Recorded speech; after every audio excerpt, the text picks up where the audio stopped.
नमस्कार साथियों, KVS TGT Hindi श्रृंखला में आपका स्वागत है। हम लोग पढ़ रहे हैं बाल राम कथा। आज उसी अध्याय के अंतर्गत हम लोग पढ़ेंगे दो वरदान। तो जो लोग चैनल पर पहली बार हैं, चैनल को सब्सक्राइब कर लें, लाइक शेयर करते चलें। तो चलिए शुरू करते हैं चैप्टर। राजा दशरथ के मन में अब एक ही इच्छा बची थी, राम का राज्याभिषेक, उन्हें युवराज का पद देना। अयोध्या लौटने के बाद से ही उन्हें राम को राजकाज में शामिल करना शुरू कर दिया था। राम यह जिम्मेदारी अच्छी तरह निभा रहे थे। उनकी विनम्रता, विद्वता और पराक्रम का लोहा सभी मानते थे। प्रजा उनको दशरथ के लिए तो प्राणों से भी प्यारे थे। दरबार में राम का सम्मान निरंतर बढ़ रहा था। वृद्ध हो चले थे। मुनि वशिष्ठ के विचार विमर्श के बाद एक दिन उन्होंने दरबार में कहा, मैंने लंबे समय तक राजकाज चलाया, मैं वृद्ध हो चुका हूं। जैसा बने मेरे अंग शिथिल हो गए हैं, मैं वृद्ध हो चला हूं। चाहता हूं राम को सौंप दूं।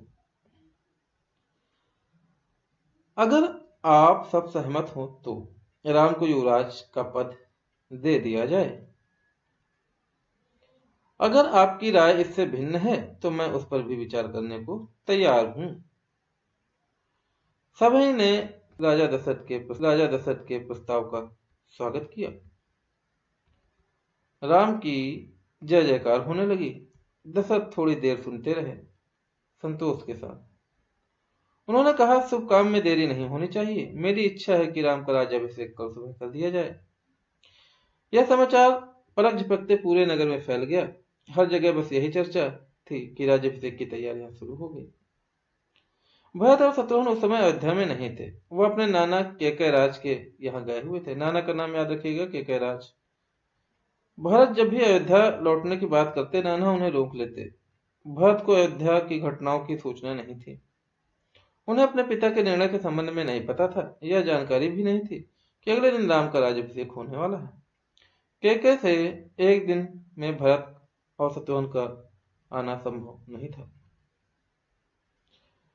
राजा दशरथ ने इस संबंध में राम से चर्चा की। कहा कि भरत यहाँ नहीं है, पर मैं चाहता हूं कि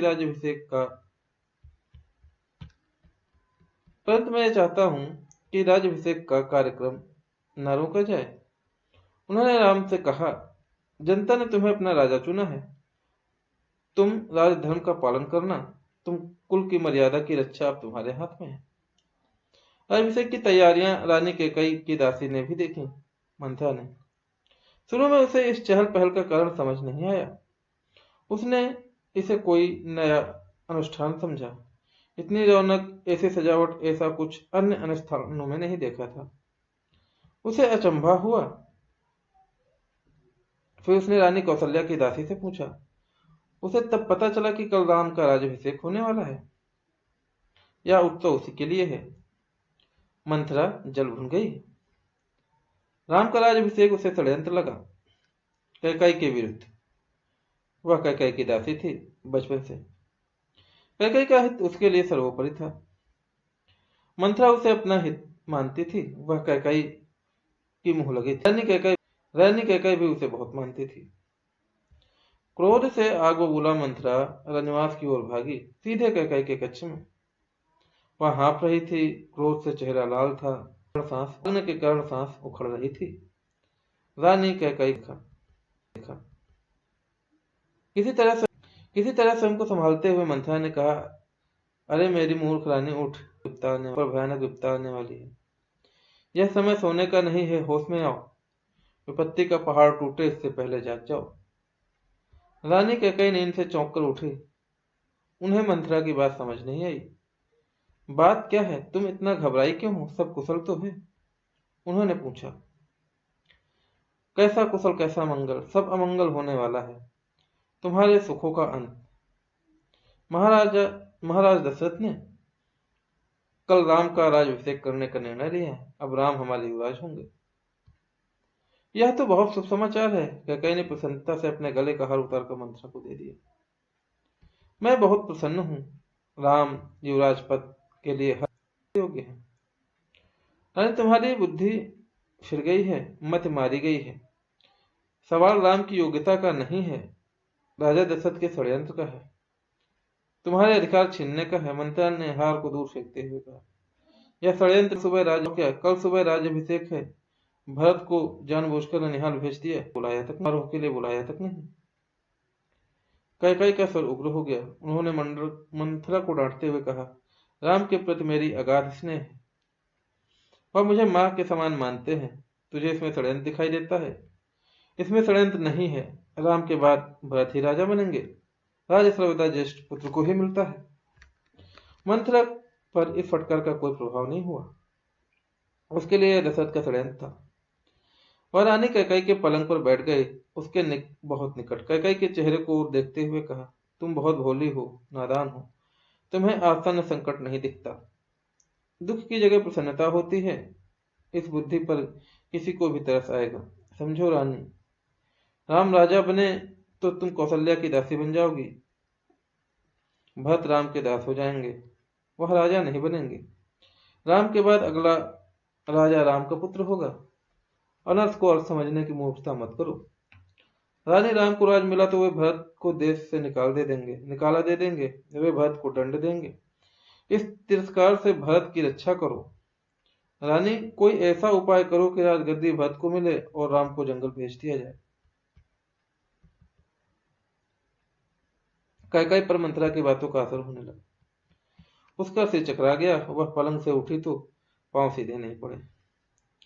आंखों में आंसू थे, मन भारी हो गया था। प्रसन्न अव्यक्त क्रोध ने ले ली थी।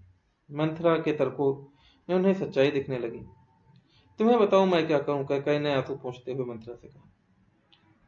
मंथरा पलंग से उठी, कैकई के पास जाकर खड़ी हो गई। उसने कहा, याद करो रानी, महाराज दशरथ ने तुम्हें 2 वरदान दिए थे। दशरथ से अपना वचन पूरा करने को कहो। एक से भरत के लिए राजगद्दी मांग लो, दूसरे से राम को 14 वर्ष का वनवास। कैकई का चेहरा तमतमाया हुआ था। उसे मंथरा की बात ठीक लगी। उनके मन में एक प्रश्न अब भी था, यह बात दशरथ से कैसे कहें? उन्हें रनिवास बुलाएं या प्रतीक्षा करें? मंथरा ने कैकई की बात भांप ले उन्हें कहा, तुम मैले कपड़े पहनकर कोप भवन चली जाओ। महाराज दशरथ आए तो उनकी ओर मत देखो, बात मत करो। तुम उनकी प्रिय रानी हो, तुम्हारा दुख देख नहीं पाएंगे। बस उसी समय तुम्हें उन्हें पिछली बात याद दिलानी है। दोनों वचन मांग लेना। महाराज का तरण सफल नहीं होने दूंगी। मंथरा का लक्ष्य पूरा हो गया था। चलते चलते उसने कैकई से कहा, राम के लिए 14 वर्ष से कम वनवास मत मांगना। भरत इतने समय में राजकाज संभाल लेंगे। जब तक राम लौटेंगे लोग उन्हें भूल चुके होंगे। अब जल्दी करो रानी, समय बहुत कम है। रानी कैकई को भवन चली गई। मंथरा रनिवास निकल गई। दिन भर की गहमा गहमी के बाद महाराजा दशरथ को रानियों की याद आई। तुरंत रनिवास की ओर चल पड़ा, उन्हें शुभ समाचार देने। सबसे पहले वह कैकई के कक्ष में पहुंचे। कैकई के कक्ष की ओर मुड़े। कैकई वहां नहीं थी। प्रतिहारी से पूछा तो पता चला कि वे कोप भवन में हैं। दशरथ को चिंता हुई, कैकई कोप भवन में, परंतु क्यों? क्या इसलिए कि अब तक उन्हें सूचना नहीं मिली? मैं उन्हें अवश्य मना लूंगा, दशरथ ने सोचा। दशरथ कोप भवन का दृश्य देखकर हैरान हो गए थे। उन्हें कुछ समझ में नहीं आया। कैकई जगी हुई थी, बाल बिखरे हुए, गहने कच्छ में बिखरे हुए, कपड़े मैले। तुम्हें क्या हुआ है? क्या हुआ तुम्हें? बताओ मुझे। अस्वस्थ हो? राज्यवैद्य को बुलाऊं? दशरथ ने कई सवाल किए, कोई उत्तर रोती रही। कैकई रोती रही। तुम मेरी सबसे प्रिय रानी हो, मैं तुम्हें प्रसन्न देखना चाहता हूँ। तुम्हारी खुशी के लिए मैं कुछ भी कर सकता हूँ, कुछ भी। धरती आसमान एक कर सकता हूँ। दशरथ ने कैकई को मनाने का बहुत प्रयास किया। उत्तर उन्हें फिर भी नहीं मिला। दशरथ भी भूमि पर बैठ गए, विनती करते रहे, हाँ मैं बीमार हूँ। कैकई ने कहा, मैं अपनी बीमारी के संबंध में आपको बताऊंगी, लेकिन पहले आप एक वचन दो, जो मैं मांगू उनसे पूरा करेंगे। राजा ने तत्काल हामी भर दी। कहा, मैं वचन की सौगंध, मैं राम की सौगंध खाकर कहता हूँ, तुम्हारी हर इच्छा पूरी करूंगा। महाराज दशरथ ने राम की सौगंध ली तो कैकेयी उठकर बैठ गए। आप मुझे वे दोनों वरदान दीजिए जिनका संकल्प आपने वर्षों पहले रणभूमि में लिया था।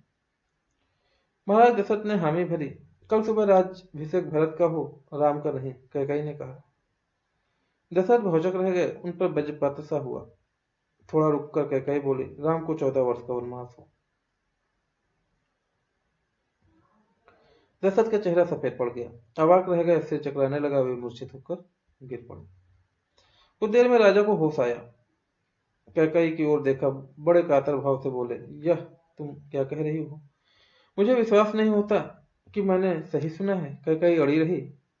दशरथ कैकेयी की मांग को अस्वीकार करते रहे, अनर्थ बताते रहे। तब कैकेयी ने अंत हथियार चलाया। आप वचन से पीछे हटना रघुकुल की दर है। आप चाहें तो ऐसा कर सकते हैं, पर तब आप दुनिया को मुंह दिखाने योग्य नहीं रहेंगे। रही मेरी बात, आप वरदान नहीं देंगे तो मैं बेफिक्र आत्महत्या कर लूंगी। यह कलंक आपके माथे होगा। राजा दशरथ यह सुन नहीं सके, दोबारा बेहोश हो गए। रात भर बेसुध पड़े रहे। बीच बीच में होश आता, वह कैकेयी को समझाते, गिड़गिड़ाते, धमकाते, डराते, पर कैकेयी टस से मस नहीं हुई और सारी रात इसी तरीके से बीत गई। तो साथियों, ये था 2 वरदान का पाठ यहीं समाप्त होता है। अब हम लोग मिलेंगे नए पाठ के साथ में। तब तक के लिए बने रहिए हमारे साथ। जो लोग चैनल पे पहली बार हैं, चैनल को सब्सक्राइब कर लें, लाइक शेयर करते चलें। मिलते हैं नए पाठ के साथ में। जय हिंद।